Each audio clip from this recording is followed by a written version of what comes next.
Hello everyone, সবাই কেমন আছো? আশা করি সবাই খুব ভালো আছো।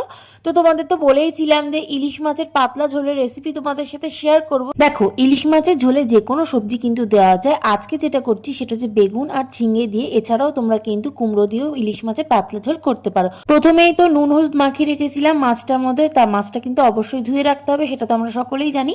আর এরপর কড়াইতে তেল গরম হতে দিয়ে কিন্তু দেবো হচ্ছে বড় বড় করে টুকরো করা বেগুনগুলো ভালো করে লাল লাল করে ভেজে নেব। এরপর ওই তেলেই কিন্তু কালো জিরে ফোড়ন দেবো আর দিয়ে দেবো হচ্ছে যে ঝিঙেগুলো লম্বা লম্বা টুকরো করে কাটা রয়েছে সেগুলো হালকা ভেজে নেওয়ার পরে কিন্তু তেলের মধ্যে দিয়ে দেবো জিরের গুঁড়ো, লঙ্কার গুঁড়ো আর হলুদের গুঁড়ো দিয়ে একটু ভালো করে বেশ কিছুক্ষণ কষিয়ে নেওয়ার পর কিন্তু দিয়ে দেবো হচ্ছে নুন পরিমাণ মতো। আর দুটো তিনটে কাঁচা লঙ্কাও তোমরা এর মধ্যে ঝোলের মধ্যে অ্যাড করতে পারো। তো আমি এখানে তিনটে কাঁচা লঙ্কা দিয়েছিলাম আর সাথে লঙ্কার গুঁড়োও দিয়েছিলাম। দিয়ে ভালো করে কষিয়ে নেওয়ার পর কিন্তু দিয়ে দেবো জল, যেহেতু পাতলা ঝোল হবে একদম ইলিশ মাছের। এরপর কিন্তু নুন হলুদ মাখানো যে ইলিশ মাছগুলো সেগুলো ভালো করে ঝোলের মধ্যে ডুবিয়ে দেবো।